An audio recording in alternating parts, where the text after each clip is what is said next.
Now to our top story, talking about curbing violent crimes in Atlanta.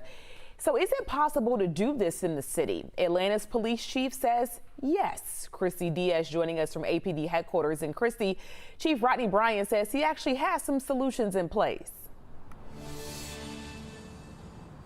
He did, and he was cautiously optimistic as he spoke at a public safety meeting at the Capitol yesterday. He acknowledged that the crime numbers are still nowhere near where they should be, but he said it appears some of the solutions they've put in place are starting to work.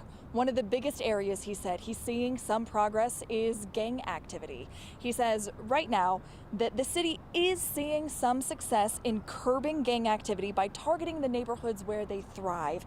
And based on some new crime data, Chief Bryant said at least the rise in violent crime has started to slow down. What we're starting to see as it relates to our aggravated assaults numbers, those numbers are starting to come down just a little bit. Our homicide numbers are still very concerning to us. He said part of the problem and the reason for this is the pandemic. It started when the courts shut down. It caused a backlog of the jails. And then he says it created a perfect storm, so to speak, of repeat offenders and violent offenders that had access to firearms. Aisha, back to you.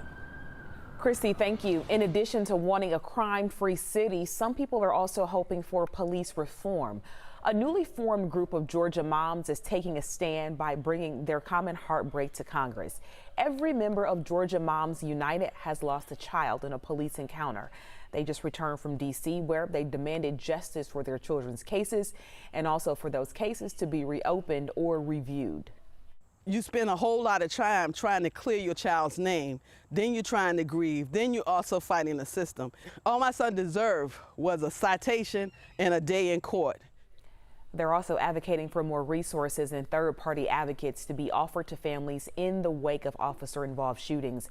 Tonight, only on 11 Alive, you're going to hear from those moms, and we'll show you how things went down in D.C. Francesca.